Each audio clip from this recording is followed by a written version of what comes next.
Nggak apa-apa kan? Ku biarkan suamiku menikah lagi? Assalamualaikum warahmatullahi wabarakatuh. Apa kabar Bunda? Semoga Allah selalu memberikan kebahagiaan. Akhirnya kesetiaan suamiku runtuh juga. Rumah tangga yang selama ini menjadi idaman banyak orang, akhirnya ternodai dengan perilaku suamiku sendiri. Apa kurangnya aku? Aku rasa aku tak ada kurangnya meskipun aku bukan manusia yang sempurna. Aku bisa memberinya anak. Aku juga wanita yang cerdas. Aku bisa mengatur keuangan dengan baik. Aku menjaga badanku, penampilan. Meskipun tak muda lagi, tapi wajahku terawat. Ya kalau keriput manusiawi, mengikuti usiaku yang memang tak muda lagi. Tapi sebisa mungkin aku selalu menjaga agar suamiku selalu nyaman berada di dekatku. Dengan menjaga berat badan agar tetap stabil, menjaga penampilan selalu wangi, dan wajah yang selalu tersenyum setiap kali suamiku pulang kerja. Bahkan setelah ku ingat-ingat, kami jarang sekali bertengkar. Karena apa yang mau menjadi permasalahan kami? Aku selalu melayaninya dengan baik. Setiap kali dia meminta haknya sebagai seorang suami, aku juga siap. Bahkan ketika aku datang bulan, aku berusaha menyenangkannya dengan cara yang lain. Ya, tak kubiarkan suamiku itu menahan hasratnya sampai aku selesai datang bulan. Aku selalu usahakan itu. Aku juga selalu sholat 5 waktu. Puasa wajib kujalankan. Jika aku punya hutang puasa juga aku bayar di lain hari. Ibadah haji saja yang belum kami laksanakan. Kalau umroh alhamdulillah sudah beberapa kali. Sedangkan haji sendiri akan kami laksanakan 3 tahun lagi. Ya, tinggal menunggu 3 tahun lagi. Tapi hari ini, aku malah dibuat terkejut oleh suamiku, yang selama ini aku banggakan. Aku memang membanggakan suamiku, tapi tak pernah aku posting di sosial media. Aku tak pernah memamerkannya pada siapapun. Ya, memang kuakui aku bangga memiliki suami seperti dia. Tapi aku tak pernah memamerkannya atau membanggakannya di hadapan orang. Aku selalu mengaguminya di setiap hariku. Selama menikah dengannya, aku selalu menjaga harga diriku dengan baik. Menjaga hartanya. Menjaga martabatnya sebagai suami. Ya, aku tak pernah mempermalukan dia di hadapan orang. Tapi kalian tahu apa yang kudapat? Hari ini suamiku memberitahu kalau dia akan menikah lagi. Ya, bukan meminta izin, tapi memberitahu. Sebagai seseorang yang kurang lebihnya sudah kupelajari agamaku sendiri, aku mengerti kalau poligami memang dibolehkan dalam Islam. Tapi syaratnya kan sangat berat. Seseorang itu harus bisa adil. Kalau tak bisa adil, lebih baik jangan. Dan kita ketahui bersama bahwa manusia tak akan pernah ada yang bisa adil. Tak akan ada yang bisa adil selain Nabi Muhammad. Baiklah, kita akan dengarkan apa alasan suamiku mengapa dia menikah lagi. Setelah semua pengabdian dan usaha yang aku lakukan selama 15 tahun menikah. Ya, rumah tanggaku sudah cukup berumur, 15 tahun. Dan kami sudah memiliki 2 orang anak. Aku sengaja juga punya anak dengan jarak yang berdekatan. Agar ketika mereka sudah dewasa, aku tak lagi repot mengurusi anak kecil. Jadi aku bisa fokus mengabdi pada suamiku. Tapi malah ini yang aku dapat. Memangnya, kenapa kamu mau nikah lagi, Mas? Apa aku ada kurangnya? Coba sebutkan, Mas, apa kurangku? Mungkin dengan begitu aku bisa memperbaikinya. Tanyaku malam itu. Ya, malam yang hening menjadi saksi bisu ketika suamiku memberitahu dia akan menikah lagi. Kamu gak ada kurangnya, Num. Kamu adalah istri yang sempurna menurutku. Kamu selalu melayaniku dengan baik. Kamu juga menjaga anak-anak dengan baik. Kamu juga mengatur keuangan rumah tangga dengan baik. Bahkan, kamu membantu bisnisku dengan sangat baik. Kamu gak ada kurangnya. Jawab Mas Hilman dengan suara yang tegas. Terus, kenapa kamu menikah lagi kalau memang tak ada kurangku? Tanya aku lagi. Aku mampu, Num.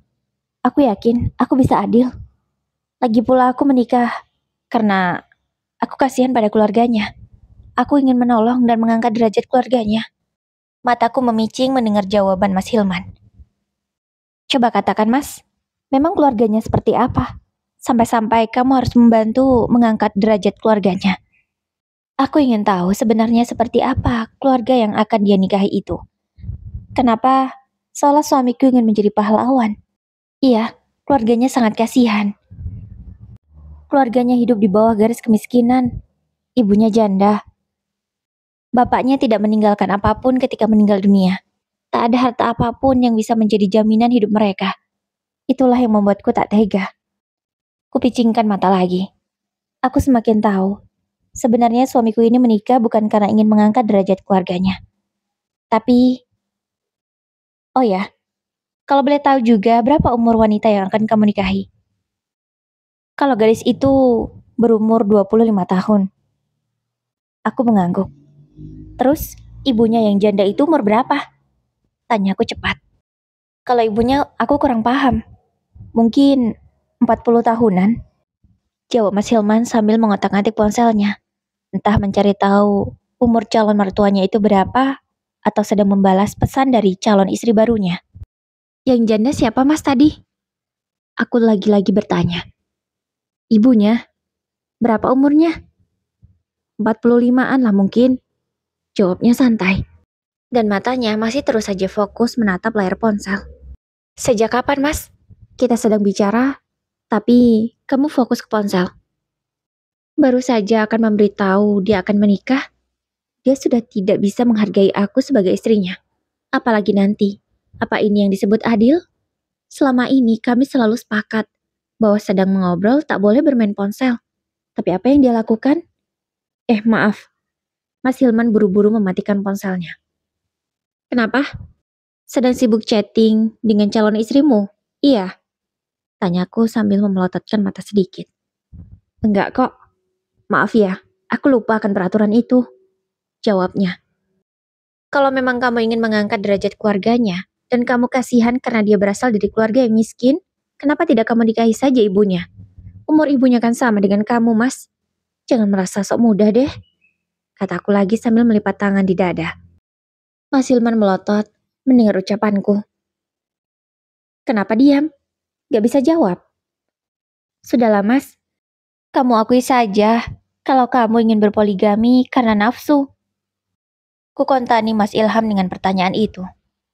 Tidak, Num. Tidak karena nafsu kok. Kamu aja udah cukup kok bagiku. Katanya. Kalau cukup, kenapa mau menikah lagi? Tanyaku balik. Ya, karena aku ingin menjalankan sunnah. Itu aja kok, nggak lebih. Mas Hilman dengan percaya dirinya mengatakan itu. Oh, sunnah. Rasulullah itu menikah lebih dari satu setelah Khadijah meninggal dunia. Dan beliau lebih banyak menikahi janda tua, bukan wanita muda seperti yang akan kamu nikahi. Beliau menikah dengan Aisyah, gadis muda, karena Aisyah memiliki peran penting dalam Islam. Ia memiliki kecerdasan yang luar biasa. Aisyah sudah dididik dengan baik oleh orang tuanya, sehingga bisa membantu dakwah Rasulullah, menyampaikan hadis-hadis beliau. Kalau wanita yang akan kamu nikahi ini, bisa apa? Oh, aku lupa. Kamu kan menikahi dia karena nafsu, bukan karena dia akan memiliki peranan penting di rumah tangga kita. Mas Hilman langsung terdiam. Mungkin dia sedang mencari-cari jawaban apa yang akan dia berikan. Kamu jangan remehkan dia, Num. Kamu nanti akan tahu spesialnya dia. Dia pasti akan sangat berguna untuk rumah tangga kita. Untuk keseimbangan. Ternyata itu yang dia jawab. Keseimbangan macam apa, Mas? Aku langsung bertanya. Mas Hilman terdiam lagi. Seolah lidahnya keluh tak bisa memberi jawaban. Sudahlah, Num. Aku yakin kamu akan cocok sama dia. Ya, aku cuma mau ngasih tahu kok kalau aku mau menikah lagi. Karena tanpa izinmu, aku tetap akan menikah lagi. Katanya tegas. Terserah kamu, Mas. Percuma juga aku bicara. Kalau kamu sudah mau, aku ngomong pun percuma, kan? Aku melarang juga gak ada gunanya. Ya, aku doakan. Semoga kamu tidak menyesal karena sudah menikah lagi. Kutinggalkan ruang keluarga itu. Aku masuk ke dalam kamar. Bohong kalau aku tak sakit hati. Sakit, sangat sakit. Tadi memang aku tidak menangis. Tapi setelah masuk ke kamar, air mataku langsung luruh. Ya Allah, sabarkan aku. Aku beristighfar sampai banyak kali. Air mata belum mau berhenti. Kuat Hanum, kuat. Kamu wanita yang kuat. Kamu harus buat suami kamu mengerti bahwa kamu itu sangat berharga. Besok paginya, ketika kami sarapan bersama, Aku mengajukan syarat sebelum suamiku benar-benar menikah lagi. Kamu beneran mau nikah lagi, Mas? Tanyaku di sela-sela makan. Iya, beneran lah. Masa bohongan? Jawabnya santai sambil mengunyah roti. Baiklah, tapi aku punya syarat dan kamu wajib memenuhinya. Kataku dengan santai sambil mengunyah roti juga di mulutku. Apa itu? Tanya Mas Hilman cepat. Aku mau rumah ini dibalik nama atas namaku. Terus, restoran kita yang dua itu juga dibalik nama atas namaku. Dan lagi, perkebunan sawit yang ada di luar kota itu juga harus atas namaku. Mendengar ucapanku, Mas Hilman menghentikan kunyahannya di mulut. Kenapa? Keberatan. Kalau keberatan, ya jangan menikah lagi. Enggak kok. Baiklah, akan kuturuti semua permintaanmu. Tapi aku juga punya permintaan. Apa itu? Tanyaku cepat. Aku mau, setelah aku menikah nanti, aku dan dia boleh tinggal di sini. Aku nggak mau kita pisah rumah. Repot kalau harus punya rumah dua. Karena aku ingin menikah lagi, bukannya jadi jauh sama salah satu di antara kalian. Karena aku mau setelah aku menikah lagi, kita hidup rukun dalam satu atap. Ucap Mas Hilman. Oke, aku setuju. Jawabku dengan santai. Tapi aku masih punya permintaan. Tapi nanti kukatakan setelah kalian menikah. Dan aku mau sebelum kamu menikah dengan dia, semua yang aku minta tadi sudah ada di tanganku. Oke, jawab Mas Hilman. Ya aku yakin dia tidak akan keberatan dengan permintaanku. Suamiku tuh kaya.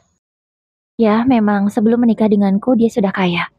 Tapi setelah menikah denganku, aku membantunya menjalankan bisnis sehingga semakin berkembang. Dulu dia tidak punya restoran, sekarang sudah punya restoran berkat ideku. Dan restoran itu akan kuminta tentunya. Karena aku juga andil dalam membangun restoran itu sampai ramai seperti sekarang.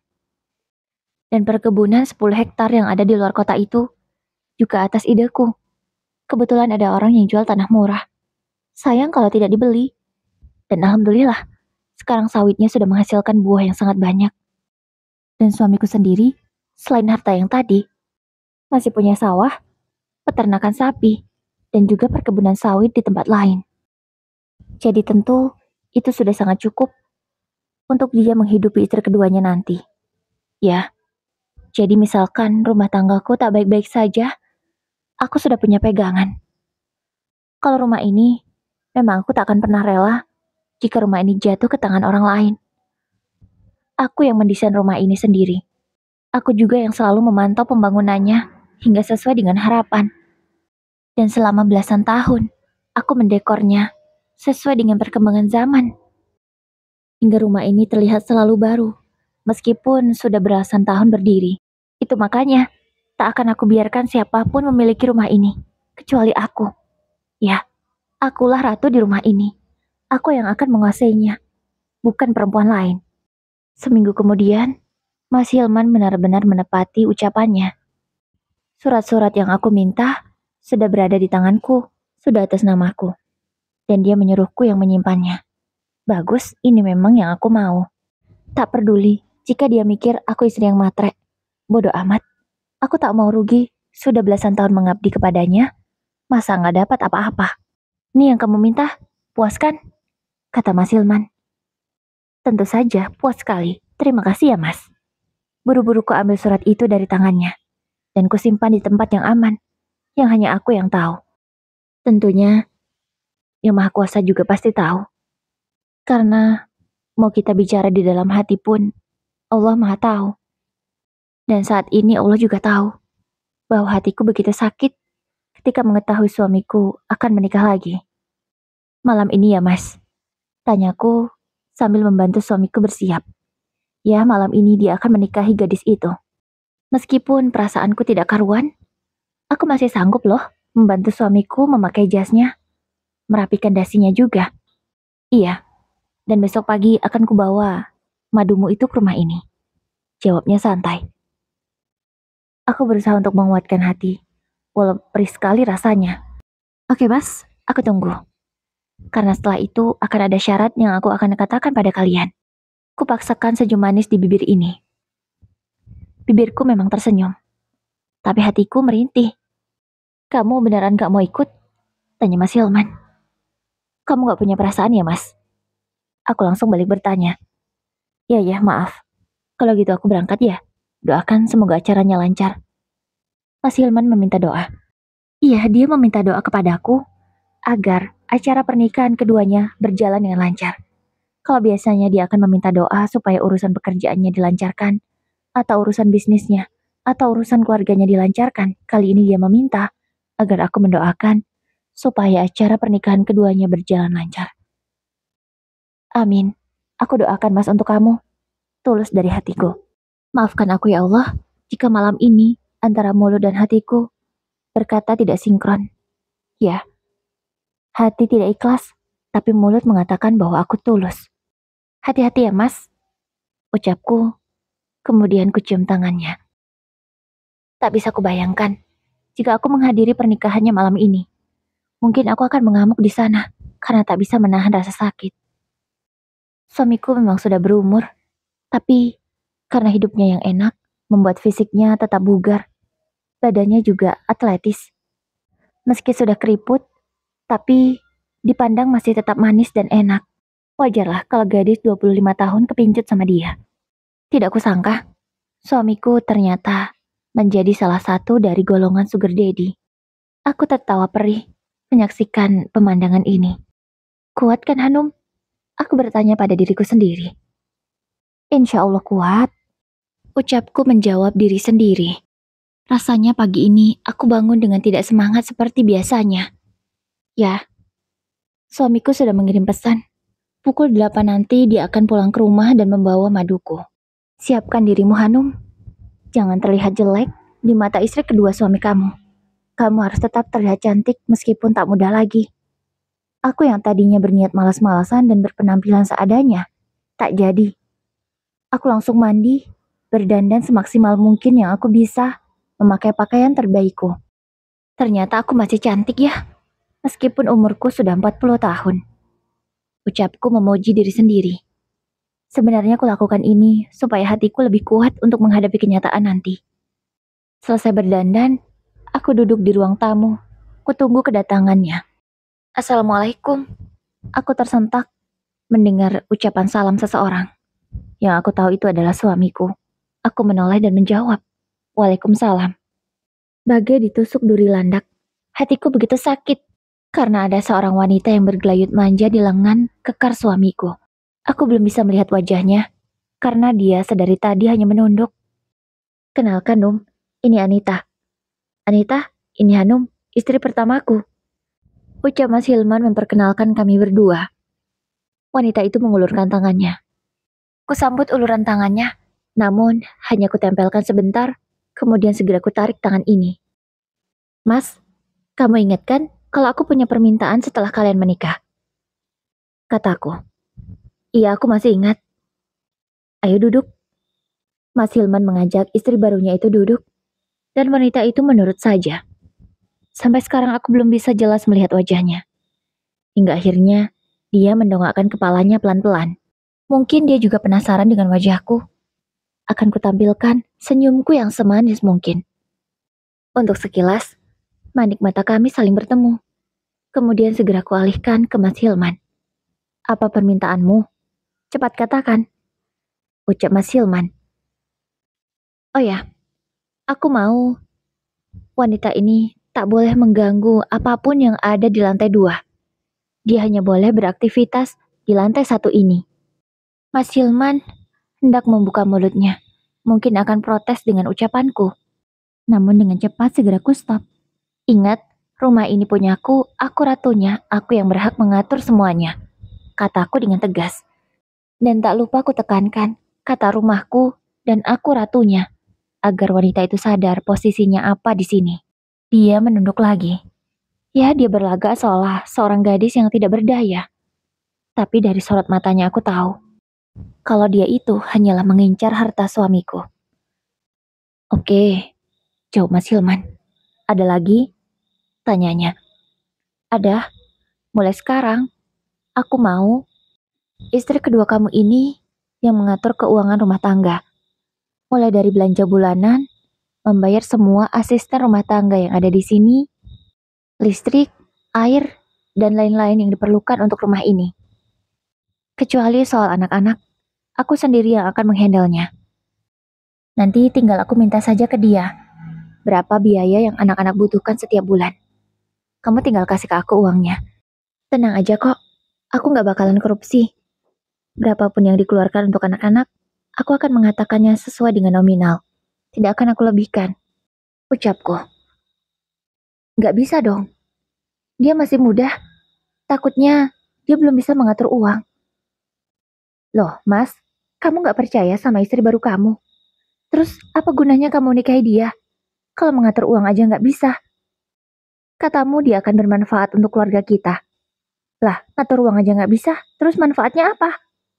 Langsung gue kontani Mas Hilman dengan pertanyaan itu. Laki-laki yang sudah menikahiku selama belasan tahun itu langsung menggaruk kepalanya. Ya sudahlah, jawabnya pasrah. Dan lagi Mas, aku maunya diberi uang nafkah 1 bulan 20 juta. Untuk aku sendiri ya, untuk kebutuhanku. Dan kalau memang kamu mau adil, berarti uang bulanan dia juga harus sama. Kalau misalkan harus mengeluarkan lebih, kamu harus bilang dulu ke aku. Aku setuju atau enggak. Kalau yang 20 juta itu, wajib. Kamu keluarkan untuk kami berdua, masing-masing. Aku tersenyum sambil mengatakannya. Puas sekali membuat suamiku mati kutu. Tapi tentu saja, dia tidak akan memperlihatkan kebodohannya di hadapan istri keduanya. Iya, aku akan penuhi syarat dari kamu. Sekarang, aku serahkan kartu ATM yang akan selalu diisi oleh Mas Hilman untuk kebutuhan rumah. Ini, kuserahkan ke kamu. Kelola dengan baik ya. Terlihat Anita dengan sumringah menerima kartu ATM dariku. Kelihatan banget materainya. Kita lihat saja nanti. Bisa nggak dia mengelola keuangan rumah tangga ini? Sebenarnya aku nggak yakin. Tapi biarlah. Biar dia tahu seperti apa kualitas istri keduanya ini.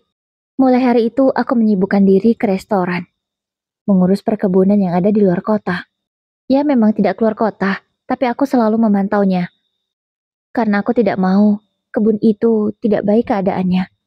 Kalau ke restoran memang setiap hari aku datangi. Aku ingin memastikan bahwa pelanggan dilayani dengan baik. Dan para pekerjanya juga melaksanakan tugasnya dengan baik, serta mendapatkan haknya. Pagi, Bu. Sapa manajer restoran. Pagi. Gimana? Restoran aman? Tanyaku. Alhamdulillah aman, Bu. Ibu bisa mengeceknya secara langsung. Ya, manajerku ini sudah sangat aku percaya. Selama ini dia belum pernah sih mengecewakan aku. Dan aku berharap dia masih terus setia dan memberikan yang terbaik untuk restoranku.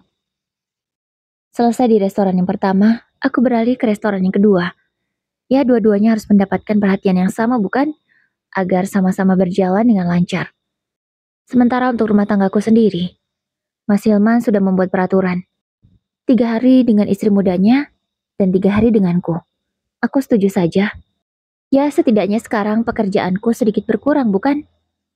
Karena tak harus full mengurus suamiku 7 hari dalam seminggu, karena ada wanita lain yang meringankan bebanku. Ya, dulu tak pernah aku menganggap merawat suamiku adalah beban. Mengabdi dengannya adalah suatu keharusan. Tapi sekarang, aku menganggap suamiku itu beban. Mungkin aku dosa, tapi jujur, hatiku masih sangat sakit untuk bisa benar-benar ikhlas. Banyak banget paket yang datang. Paket siapa ini? Bi, ini paket siapa? Tanyaku ke Bi Arsi, yang sudah lama kerja denganku. Sejak aku belum punya anak. Paketnya Bu Anita, Bu. Jawab Bi Arsi. Oh, ternyata hobi belanja. Gumamku. Tapi tunggu, apa dia sudah dikasih uang bulanan sama Mas Hilman? Kan belum jadwalnya. Suamiku biasa akan memberi uang bulanan setiap tanggal 15. Dan ini baru tanggal 10. Masih 5 hari lagi. Terus, dari mana dong? Uangnya dia bayar paket-paket ini. Baru seminggu di sini paketnya udah membludak. Ini kalau 20 mah lebih. Mang Ali dan Mang Diman, tentu saja, menjadi pesuruh wanita itu untuk membawakan paket-paketnya ke dalam kamar. Mang, Kalau sekiranya ada pekerjaan yang menurut Mamang, bukan job desk-nya Mamang, nggak usah dikerjain, biar dia sendiri aja. Jangan mau disuruh-suruh. Kalau dia pakai tenaga Mamang untuk hal beginian, Mamang harus minta bayaran tambahan. Jangan mau gratis. Kan saya sudah buat peraturan, semuanya harus mengerjakan sesuai dengan job desk-nya masing-masing. Selama ini juga, kalau saya nyuruh Mamang di luar job desk, saya selalu kasih uang tambahan kan? Ucapku ke mereka berdua. Iya bu, tapi nggak ada tapi-tapian Mang. Masih mau kerja di sini atau enggak? Kataku tegas. Ya, bukan ingin kejam pada mereka, tapi aku tidak sudi kalau sampai orang yang selama ini sudah mengabdi baik kepadaku malah dimanfaatkan semena-mena oleh istri baru Mas Hilman. Kalau Mama nggak berani ngomong, biar aku yang ngomong. Ucapku lagi. Baik bu. Akhirnya aku datangi wanita itu ke kamarnya. Anita, panggilku dengan suara yang sedikit melengking. Iya mbak, ada apa? Tanyanya sok lugu. Ingat ya, urusan paket, urus sendiri. Jangan kamu nyuruh asisten rumah tangga yang ada di sini. Itu bukan pekerjaan mereka. Kan sudah kukasih tahu ke kamu, mereka itu sudah punya kerjaan masing-masing. Dan ini tidak termasuk pekerjaan mereka. Kalau kamu minta bantuan mereka, kamu harus bayar. Karena di sini mereka kerja, bukan sukarela. Setelah mengatakannya, aku segera pergi. Tak kuperdulikan dia mungkin yang tidak terima. Aku naik ke lantai 2. Tempat ternyaman di rumah ini. Setelah kedatangan wanita itu. Ya, tempat ternyamanku hanya di sini. Tiba tanggal 15. Mas Hilman sudah mentransfer uang 20 juta ke aku. Entahlah, kalau ke Anita, aku juga nggak mau tahu. Alhamdulillah, terima kasih ya mas. Segera aku kirim pesan singkat itu ke Mas Hilman. Iya, sama-sama sayang. Balasnya. Assalamualaikum bu, permisi bu. Tiba-tiba ada yang mengetuk pintu kamarku. Segera aku buka pintu. Waalaikumsalam. Ada apa ya, Mang? Tanyaku. Maaf, Bu. Ini sudah tanggal 15. Mang Diman mengatakannya dengan takut. Iya, Mang. Ini waktunya kalian gajian. Apa Anita belum ngasih uangnya ke kalian? Tanyaku. Karena pasti kalau sudah begini, itu artinya mereka belum menerima uang itu. Mang Diman menggeleng pelan. Kok bisa sih? Buru-buru aku turun, karena terpancing emosi juga. Kenapa sudah tanggal 15? Asisten rumah tangga yang ada di sini belum pada gajian. Tidak sengaja bertemu BRC. Langsung kutanyakan padanya. Bi, apa Bibi belum menerima gaji hari ini? Tanyaku. BRC menggeleng pelan. Astagfirullah, bisa-bisanya dia belum menggaji semua karyawan. Ya biasanya, tanggal 15 pagi, gaji sudah diterima oleh semua asisten rumah tangga di sini. Dan ini sudah tanggal 15 sore.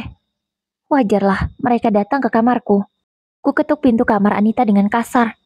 Ya emosiku sudah ada di ubun-ubun. Keluar Anita. Teriakku. Iya mbak, ada apa? Kenapa sih harus teriak-teriak? Bisa biasa aja kan? Jawabnya. Aku nggak bisa biasa aja. Kan sudah ku kasih tahu ke kamu. Kalau semua asisten yang ada di sini, gajian tanggal 15 pagi. Kenapa sudah 15 sore belum kamu bayar? Kamu lupa atau pura-pura lupa? Atau jangan-jangan uangnya kamu pakai? Iya. Bentakku. Aku tak pernah suka kalau gaji karyawan sampai ditunda. Karena aku pernah berada di bawah. Aku tahu bagaimana rasanya jika gajian itu sampai ditunda. Sakit sekali. Sudah kebutuhan menunggu, tapi uangnya malah belum cair. Anu mbak, Mas Hilman belum transfer uangnya. Jawabnya takut. Loh, kebutuhan rumah tangga, termasuk gaji asisten rumah tangga, itu ada di ATM yang aku kasih ke kamu. Dan ATM itu selalu ada isinya setiap tanggal 1. Mas Hilman gak pernah telat. Jangan-jangan uangnya kamu pakai ya? Bukan ingin menuduh, tapi dia tahu kalau hari ini gajian dan seharusnya pagi sudah diserahkan. Tapi dia menjawab malah menunggu uang transferan dari Mas Hilman. Kan tidak masuk akal. Gak gitu mbak. Maksud aku akan kuganti dengan uang 20 juta yang memang nafkahku dari Mas Hilman. Aku pakai dulu karena aku butuh. Jawabnya lagi. Sumpah, suaranya dibuat sepelan mungkin. Seolah dia itu wanita lemah tidak berdaya.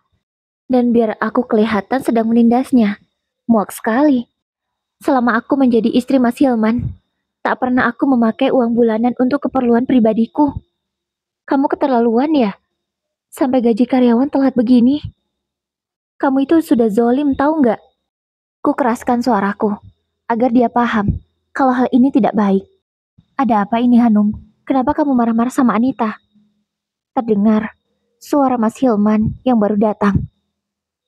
Ini nih mas, ajari istri kamu. Kenapa dia bisa memakai uang bulanan untuk keperluan pribadinya? Apa kamu nggak ngasih uang setelah kamu menikahi dia? Aku rasa nggak mungkin deh. Tebakku. Iya, aku sudah kasih dia uang 10 juta. Setelah ijab kabul itu, ya sebagai uang nafkahku ke dia. Dan tadi sudah aku transfer juga kok uang bulanan yang 20 juta sesuai perjanjian. Jawab Mas Hilman. Hah, kamu sudah dikasih 10 juta loh di awal. Berarti uang nafkah kamu bulan ini 30 juta. Dan kamu masih pakai uang bulanan rumah ini? Gak waras kamu Anita. Bentakku. Hanum, jaga bicaramu. Kenapa sih sampai seheboh ini? Tanya Mas Hilman emosi. Gimana aku gak emosi mas? Dia pakai uang bulanan rumah ini untuk keperluan pribadi. Sampai gaji karyawan telat. Itu artinya uang yang ada di ATM itu sampai habis.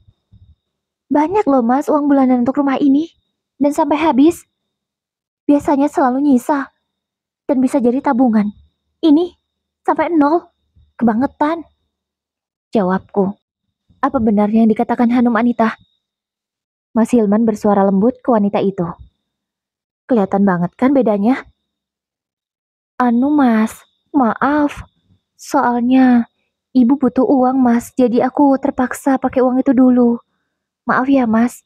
Gak apa-apa kok aku ganti pakai uang bulananku yang sekarang. Dengan mudahnya dia meminta maaf. Setelah membuat orang lain menunggu. Karena gajinya belum dibayarkan. Ya ampun Anita, lain kali jangan begitu ya. Kasihan mereka. Mereka sudah 1 bulan kerja di sini dan mengharapkan uang gaji mereka. Tapi kamu malah telat bayarnya. Jangan diulang lagi ya. Soft spoken sekali Mas Hilman ke wanita itu.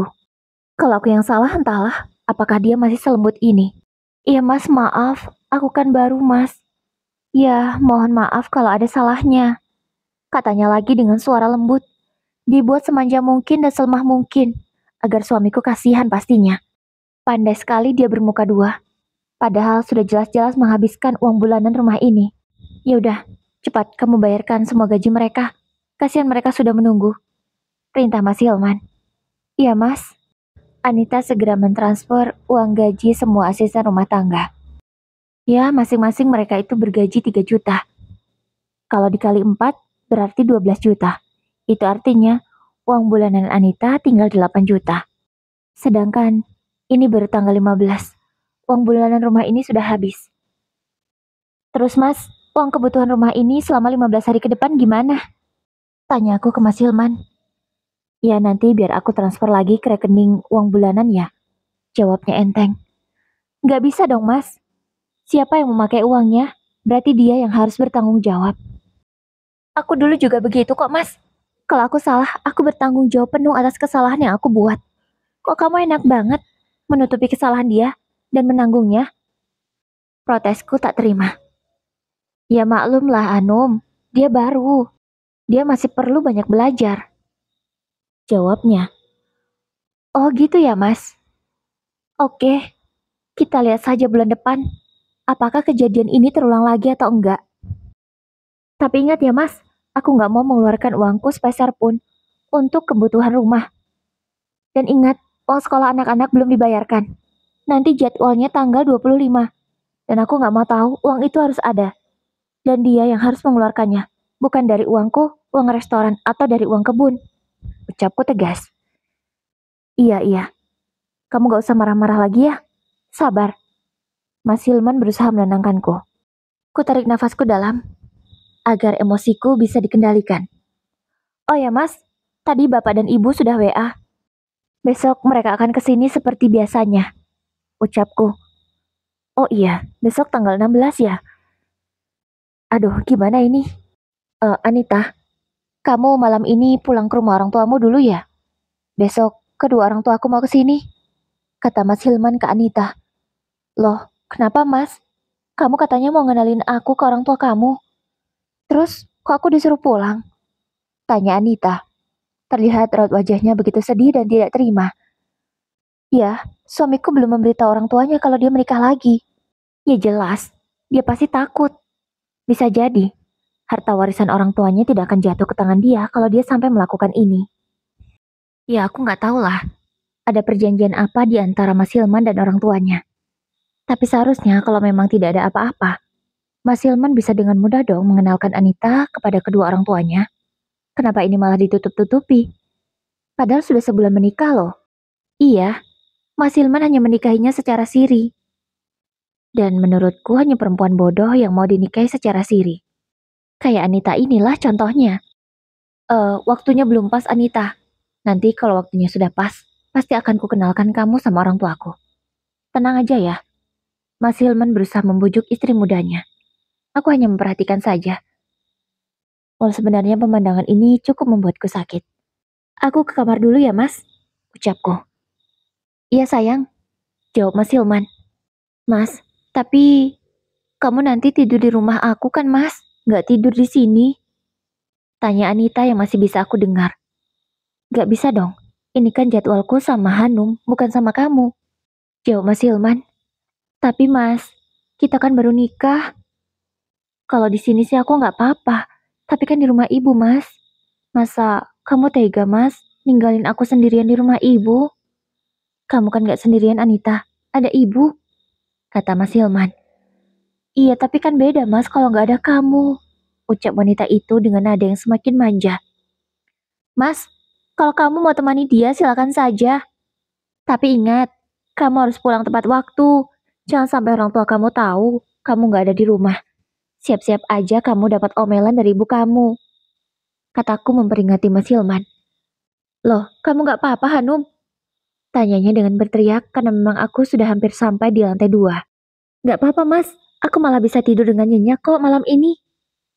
Setelah menjawab, aku segera masuk ke dalam kamar. Besok paginya, kedua orang tua suamiku yang juga mertuaku sudah tiba. Tapi Mas Hilman belum sampai di rumah. Terserah dialah, kau sudah kuperingatkan kemarin. Tapi malah tidak diindahkan. Di mana Hilman? Kok jam segini belum ada di rumah? Apa dia semalaman gak pulang? Tanya ibu mertua yang mulai curiga. Iya bu, Mas Hilman semalaman gak pulang. Katanya ada urusan. Ya, aku yakan saja bu. Jawabku. Kok bisa sih kamu biarkan? Ya, mungkin dia tidak akan macam-macam di luar. Tapi kan bisa pekerjaan dilanjutkan besok lagi. Ini malah ninggalin istri sendirian di rumah. Kata ibu dengan nada kesal. Assalamualaikum. Tiba-tiba Mas Hilman sudah pulang dan mengucapkan salam. Waalaikumsalam. Dari mana kamu Hilman? Jam segini baru pulang. Omel ibu mertua. Aku hanya bisa menahan tawa melihat suamiku tidak berdaya sudah diomeli oleh ibunya. Pasti laki-laki itu merasa harga dirinya sudah jatuh di hadapanku. Ibu, jawab salam gak boleh marah-marah. Mas Hilman tetap bersuara lembut, kemudian mencium tangan ibunya dengan takzim. Kamu dari mana sih? Jam segini baru pulang. Kamu itu masih punya istri. Kalau memang kerja mau nginap, dan istrimu bisa diajak, diajak saja. Jangan ditinggal sendirian di rumah. Bentak ibu. Ya maaf bu, lain kali gak gini lagi deh. Jawab Mas Hilman gugup. Ya udah, ayo kita makan sama-sama. Ibu dari tadi sudah kelaparan, nungguin kamu pulang. Malah gak pulang-pulang, kata ibu. Iya bu, ibu duluan deh. Itu bapak udah nunggu. Mas Hilman sambil menunjuk meja makan dengan jempolnya. Ya bapak mertua memang sedari tadi ngopi di sana, sambil nungguin anaknya pulang. Kamu kenapa sih gak kasih alasan dulu ke ibu, biar gak ngomel gini? Sudah kok mas, aku udah bilang ke ibu, kamu ada urusan. Lagian kan sudah kuperingatkan, kamu jangan pulang telat. Ini malah pulangnya telat banget. Jawabku. Bisa-bisanya dia yang salah malah nyalahin aku. Malah suruh aku yang mikir pula cari alasan. Dasar laki-laki. Setelah 3 hari di sini, ibu dan bapak mertua berpamitan. Ya, memang biasanya kalau tidak 3 hari ya seminggu di sini. Jarak rumah kami memang tidak terlalu jauh. Jaraknya sekitar 1 jaman lah. Kalau tanggal 16 mereka ke sini, Nanti di tanggal 30 kami yang gantian menginap di rumah mereka. Ya begitu terus, agar hubungan keluarga tetap harmonis. Alhamdulillah sampai saat ini aku masih menjadi menantu kesayangan untuk kedua mertuaku. Tapi entahlah nanti jika mereka tahu jika Mas Hilman sudah menikah lagi. Apakah posisiku akan tergantikan? Tapi aku tidak takut sama sekali jika memang mertuaku lebih sayang kepada Anita. Itu artinya menurut kedua mertuaku, Anita lebih baik daripada aku. Jika memang posisiku nanti akan tersingkir, aku sudah siap. Ini memang bukan sebuah persaingan, tapi pasti sulit bagi manusia untuk adil. Ya, manusia itu tak akan bisa adil. Contohnya seperti Mas Hilman. Kalian tahu kan bagaimana dia? Menyebalkan sekali. Janjinya adil, tapi itu semua hanya bullshit. Hanum, aku mau ngomong sama kamu. Ucap Mas Hilman. Ya, mau ngomong apa mas? Tanya aku. Aku udah kasih uang ke Anita lagi. Maaf, aku baru ngomong sekarang ke kamu setelah ngasih uangnya ke dia. Soalnya dia butuh banget. Maaf ya, kata Mas Hilman. Oh, jadi kamu sudah melanggar perjanjian ya, Mas? Bagus. Terus saja. Terus saja lakukan itu sampai nanti aku bosan. Bentak aku kesal. Ya, sudah berkali-kali suamiku itu tidak adil dan melanggar perjanjian. Bukan begitu, Anita. Uang belanja dia kan sudah habis. Pasti dia butuh uang lagi. Ya, Mas, aku tahu. Tapi dia begitu karena kelakuannya sendiri yang boros. Kamu harus ajarin dia. Jangan sampai kamu miskin gara-gara punya istri yang boros kayak dia, kataku. Iya ya, aku akan ajari dia. Tapi kamu sabar ya. Dan untuk yang ini, aku mohon kemakluman kamu, ucap Mas Hilman. Aku hanya melengos, malas sekali untuk menanggapinya. Aku disuruh maklum berkali-kali. Gini amat ya, jadi istri tua. 2 bulan, 3 bulan. Masih saja, Anita selalu melakukan kesalahan yang sama, yaitu memakai uang keperluan rumah untuk keperluan pribadi, hingga membuat uang bulanan rumah ini kurang. Bahkan uang listrik harus ditomboki oleh Mas Hilman. Keterlaluan banget kan, gimana sih sebenarnya dia ngatur uang? Uang sebanyak itu bisa habis. Padahal uang bulanan untuk rumah ini sebesar 50 juta. Itu termasuk uang listrik, uang makan, gaji asisten rumah tangga, dan semua keperluan. Uang sekolah anak juga ada di sana. Tapi sampai kepakai loh. Kebangetan kan? Ketika aku baru pulang dari restoran tidak sengaja, telingaku mendengar sebuah perdebatan dari dalam kamar. Kok jadi kepo ya? Akhirnya aku dekatkan telinga ini ke daun pintu kamar Anita dan Mas Hilman. Kamu kok boros banget sih Anita? Uang bulanan rumah habis. Uang bulanan kamu sendiri juga udah habis. Ini baru tanggal 20. Ya ampun Anita, aku bingung cara mengajari kamu gimana lagi. Padahal, Hanum sudah menuliskan dengan jelas. Keperluan rumah ini apa-apa saja. Uang belanja sekian, untuk listrik sekian. Tapi ini apa? Malah habis. Uang sekolah anak-anak bahkan belum kebayar. Yang 10 juta per bulan. Kamu gimana sih?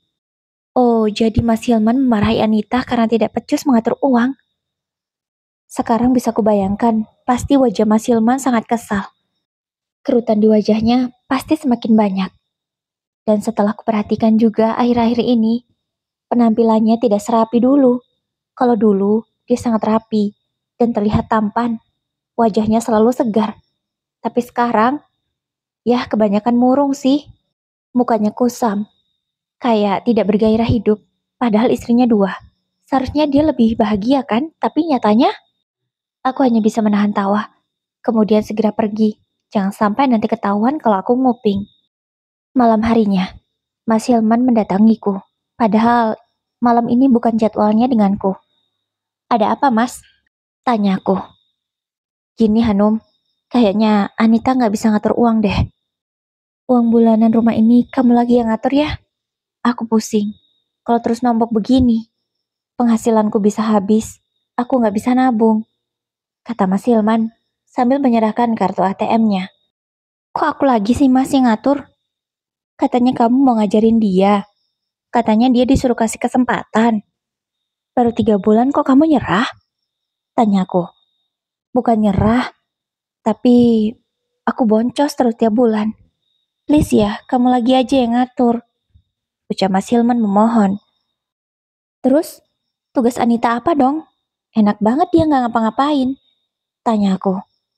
Untuk sementara waktu biarlah dia begitu, jawab Mas Hilman. Gak bisa mas, kalau dia nggak dikasih tugas, aku juga nggak mau megang uang ini. Kamu aja yang ngatur. Langsung kuserahkan kembali ATM itu ke Mas Hilman. Hanum, tolong bantu aku. Aku sudah pusing soal kerjaan. Gak mungkin kan aku juga yang harus ngatur keuangan rumah tangga, katanya. Dengan raut wajah yang sangat menyedihkan. Kerutannya semakin bertambah memang. Kasihan banget suamiku. Ya elah mas, sudah kubilang kan, punya istri dua itu bukan nambah bahagia tapi nambah beban. Dibilangin ngeyel, kataku. Udahlah, gak usah dibahas soal itu. Sekarang aku minta bantuan kamu, bantu urus keuangan rumah tangga. Jangan Anita lagi yang pegang. Lagi-lagi Mas Hilman memohon. Oke, baiklah. Tapi uang bulanan dia dikurangi ya mas? Kurangin aja 5 juta. Dan uang 5 jutanya transfer untuk tambahan uang bulanan aku. Soalnya capek loh mas ngatur keuangan rumah tangga dengan baik dan benar itu. Aku cuma minta gaji 5 juta aja loh.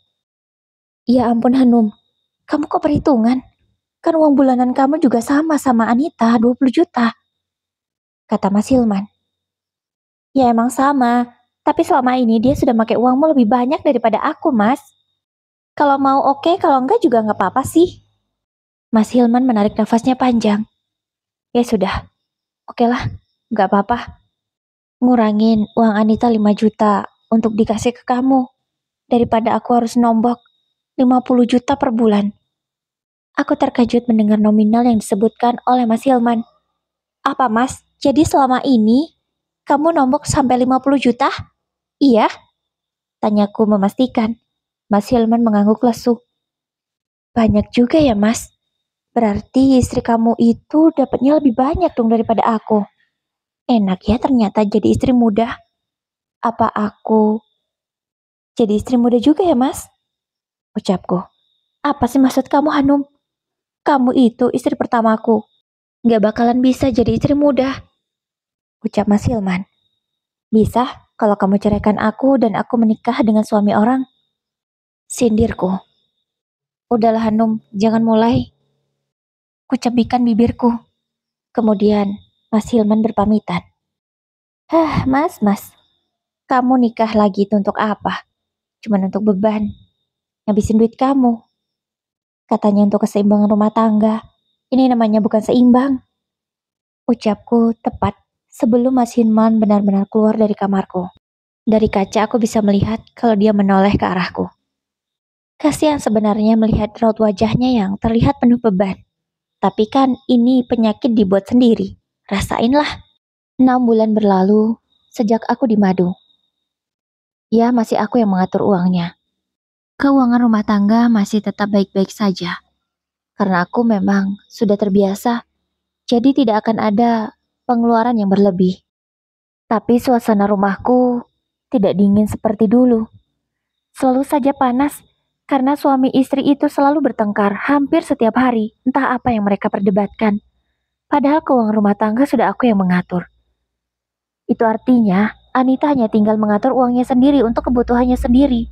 Tapi ada saja yang dia permasalahkan, yang dia protes ini dan itu sehingga membuat mereka bertengkar. Mas, bisa nggak sih sehari aja nggak bertengkar? Pusing aku kalian buat. Hari-hari bertengkar terus. Pengantin baru loh kalian ini. Tapi gawenya bertengkar terus tiap hari. Gak bosan kah? Bentakku ke Mas Hilman, karena aku sudah risih sekali. Tiap hari telinga ini mendengar orang bertengkar. Aku juga pusing Hanum. Tiap hari Anita itu ngajak debat. Ada aja yang dia protes. Katanya dia gak terima kalau kamu yang ngatur keuangan. Tapi dia gak bisa ngatur keuangan dengan baik. Dia juga gak terima uang bulanannya hanya tinggal 15 juta. Padahal itu kan permintaan kamu. Sebagai kompensasi karena kamu yang mengatur uang. Dan dia tidak ngapa-ngapain di rumah ini. Malah dia minta uang tambahan lagi. Alasannya untuk ini dan itu, untuk ibunya, untuk rumahnya. Pusing aku dibuatnya. Mas Hilman mengacak rambutnya yang sudah mulai panjang. Kuperhatikan suamiku itu. Kutatap dia cukup lama. Kenapa kamu Hanum? Kok ngeliat aku sampai begitu? Tanya Mas Hilman yang mungkin mulai tidak nyaman karena aku menatapnya. Kamu berubah banget, Mas. Dulu kamu sangat rapi. Tapi sekarang, rambut panjang aja kamu gak sempat motong. Kamu kenapa, Mas? Kalau memang salah satu di antara kami ada yang membebani kamu, ceraikan, Mas. Kalau memang kamu mau menceraikan aku siap. Aku gak tega, Mas, lihat kamu. Semakin hari badan kamu semakin kurus. Penampilan kamu selalu acak-acakan. Wajahmu kusam dan ada jerawat di beberapa tempat. Aku gak tega, Mas. Selama belum ada Anita, kita selalu bahagia. Penampilanmu selalu rapi, badanmu berisi, pikiranmu tenang, kerja kamu nyaman. Kenapa sekarang semua jadi berubah? Apa kamu tidak menyadari sesuatu, Mas? Tanyaku. Aku menanyakannya dengan sangat lembut, agar tidak menyinggung perasaannya. Kamu benar, sayang. Kalau ternyata apa yang aku lakukan ini salah. Bahkan sampai sekarang, aku belum berani jujur ke anak kita dan ke orang tua aku sendiri. Aku kelihatan pecundang gak sih? Tanya Mas Hilman ke aku. Tentu saja dengan cepat aku mengangguk. Ternyata aku sepecundang itu ya. Apa sih aku ini? Aku ini kenapa? Mas Hilman bertanya dengan dirinya sendiri. Ya udah Mas, kamu pikir dulu lah. Langkah apa yang mau kamu ambil? Apa kamu mau terus-terusan hidup begini? Atau kamu mau kembali lagi ke mode awal? Hidup hanya ada aku, kedua anak kita, orang tua kamu. Kamu tahulah orang tuaku sudah gak ada. Aku menyindirnya sebenarnya. Sayang. Iya, kamu sudah gak punya orang tua. Jadi selama ini ketika kamu merasa sedih, kamu mengadu kemana? Tiba-tiba Mas Hilman menatapku dalam. Dia menanyakan hal yang tak pernah ia tanyakan selama ini. Mas, mungkin kelihatannya aku biasa saja dari luar. Aku tak sedih ketika kamu poligami. Tapi asal kamu tahu, Mas, hampir setiap malam aku meratapi nasib. Dan di awal dulu aku menangis. Karena sebagai wanita biasa aku merasa cemburu, Mas. Aku gak sanggup sebenarnya. Kamu bertanya, aku gak punya orang tua berarti aku mengadu kemana? Aku mengadu kepada Sang Maha Kuasa. Jika aku sudah gak kuat, maka aku akan menangis di atas sajadahku. Itu yang aku lakukan selama ini, Mas. Jawabku. Aku berusaha menahan air mata ini. Jadi selama ini, kamu menahan rasa sakit hati, sayang. Mas Hanum membelai pipiku. Air mataku langsung jatuh. Tak sanggup. Ya. Hatiku bergetar. Tak sanggup menahan air mata lagi. Jadi kamu menangis begini? Iya, sayang. Pertanyaan Mas Hilman seolah baru menyadari bahwa aku sedih dengan kejadian ini. Maafin, Mas. Selama ini aku lalai. Aku gak pernah tahu kalau kamu sesedih ini. Maafin, Mas, sayang. Mas Hilman memelukku erat. Air mataku semakin deras mengalir. Ya Allah, jangan-jangan kehidupan rumah tanggaku yang begini karena aku sudah zolim sama kamu. Maafkan aku, Hanum. Maaf. Terdengar isak tangis Mas Hilman. Kalau dia sudah menangis, itu artinya masalah yang dihadapi sudah sangat berat. Mas, aku tahu kamu adalah laki-laki yang baik. Kamu adalah suami yang baik. Mungkin kamu sedang salah jalan. Makanya sampai sekarang aku masih setia sama kamu, Mas. Andai aku ingin pergi, itu mudah bagiku, Mas. Tapi aku tidak tega meninggalkan kamu. Aku tahu bagaimana kamu, Mas. Itulah alasan aku bertahan sampai sekarang walaupun aku sakit setiap hari. Akhirnya aku berani jujur tentang apa yang aku rasakan selama ini. Sayang, maafkan aku. Mas Hilman memelukku lagi dengan semakin erat. Iya, Mas. Aku maafin kamu. Tapi aku harap kamu bisa mencari jalan keluar dari masalah ini agar rumah tangga kita tetap baik-baik saja. Tapi jika memang kamu tetap ingin bertahan dengan Anita, aku hanya bisa minta maaf, Mas. Jika suatu hari nanti aku lelah dan menyerah, ucapku. Setelahnya aku lepaskan pelukan itu dan pergi ke kamarku. 3 bulan berlalu. Ku beri waktu Mas Hilman untuk berpikir. Selama itu juga, aku tak pernah disentuh olehnya. Dan Anita juga mendapatkan perlakuan yang sama. Entahlah, apa mungkin saat ini suamiku sedang galau berat, sehingga dia butuh waktu untuk sendiri. Sampai kedua istrinya tidak didatangi sama sekali. Tapi kalau ngobrol masih tetap ada. Dan tidur juga masih seranjang yang sama. Tapi tidak ada kegiatan pasutri pada umumnya. Malam itu, Mas Hilman mengetuk pintu kamarku. Ya, sejak suamiku menikah lagi, aku memang biasa mengunci pintu dari dalam. Karena aku tak mau kalau tiba-tiba suamiku masuk. Ya entah mengapa begitu. Loh, kenapa ada Anita, Mas? Tanyaku bingung, karena ternyata di belakang suamiku ada istri keduanya. Boleh kami masuk? Izin Mas Hilman. Aku mengangguk. Keduanya akhirnya masuk dan duduk di ranjang. Kami bertiga duduk di ranjang yang sama. Hanum, ada hal yang ingin aku sampaikan. Ucap Mas Hilman dengan nada serius. Ya Mas, katakan saja.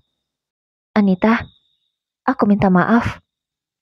Aku gak bisa melanjutkan pernikahan kita. Aku minta maaf sekali lagi sama kamu. Aku minta maaf, belum bisa menjadi suami yang baik.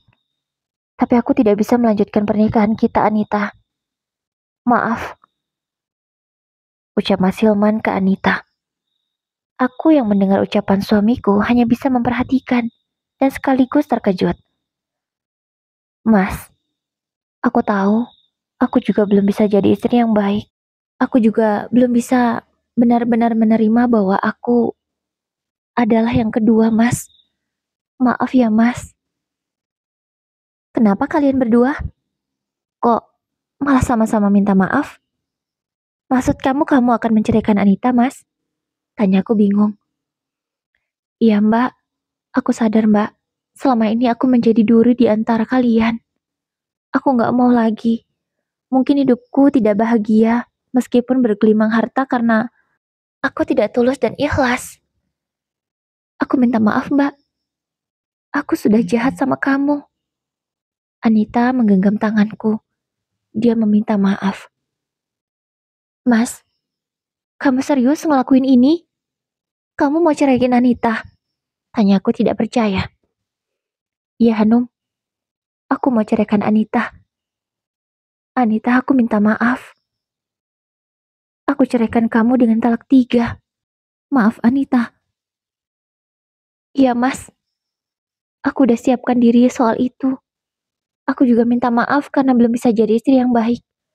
Aku tidak benar-benar tulus mencintai kamu, Mas. Kalau boleh jujur, memang harta yang aku incar dari kamu. Maaf ya, Mas. Akhirnya terbongkar sudah semuanya. Diketahui sudah apa tujuan Anita menikahi Mas Hilman. Yang utama adalah harta. Pantaslah selama ini dia tak pernah merasa bersyukur. Berapapun yang dikasih selalu habis dan kurang. Ya sudah Anita, gak apa-apa. Sudah ku ikhlaskan semua yang pernah ku kasih ke kamu. Maaf ya, sekali lagi maaf. Iya Mas. Oh iya, aku boleh minta tolong antarkan aku pulang ke rumah orang tuaku. Mbak Hanum boleh minta tolong. Kini Anita menatapku. Apa perlu Mas? Aku langsung bertanya ke Mas Hilman. Tolong ya, pinta Mas Hilman. Ya, sejak hari itu Anita bukan istri Mas Hilman lagi. Dia sudah diceraikan. Total, 9 bulan aku menutupi pernikahan kedua suamiku dari anak dan juga mertua. Kuputuskan untuk memaafkannya dan menerima kembali Mas Hilman seperti dulu. Terlalu sayang rumah tangga ini jika harus berakhir. Sudah banyak yang kami lalui bersama. Mungkin memang hanya mautlah yang bisa memisahkan aku dan Mas Hilman. Akan kucoba menerimanya seperti sedia kala. Dan akan kucoba untuk biasa saja setelah semua yang terjadi. Kami antarkan Anita pulang ke rumah orang tuanya. Selama pernikahannya dengan Mas Hilman, dia tidak dapat apa-apa. Selain beberapa barang yang dia beli. Ya, rumah masih gitu-gitu aja. Rumah yang masih sederhana, belum direnovasi. Karena berapapun uang yang diberikan oleh Mas Hilman selalu habis untuk hal yang tidak jelas. Itulah kalau tidak bisa memanfaatkan dengan baik. Tidak dapat apa-apa jadinya. Tapi sudah kusuruh Mas Hilman memberikan uang untuk Anita. Mas Hilman mau kasih uang dia sebesar 20 juta. Ya, itu yang Mas Hilman kasih ke Anita. Anggaplah itu uang untuknya menyambung hidup sampai masa idahnya selesai. Mas, aku boleh minta sesuatu? Tanyaku setelah kami selesai mengantarkan Anita. Minta apa? Tanya Mas Hilman lembut. Aku mau kamu tutup semua komunikasi kamu dengan Anita, Mas. Supaya nggak ada masa lalu yang terulang di masa depan. Dan aku mau kamu tetap setia sama aku. Hanya sama aku sampai maut yang memisahkan. Itulah permintaan gue ke Mas Hilman. Insya Allah sayang. Ini HP-ku. Hapuslah semua kontakku dengan Anita. Dan aku janji nggak akan pernah datang ke rumahnya. Kamu bantu aku ya, kata Mas Hilman. Dengan senang hati ku blokir nomor Anita dan semua akses yang bisa berhubungan lagi dengan dia. Dan insya Allah akan kubantu suamiku untuk setia, supaya tercapai cita-cita kami, yaitu hanya boleh maut yang memisahkan kami berdua.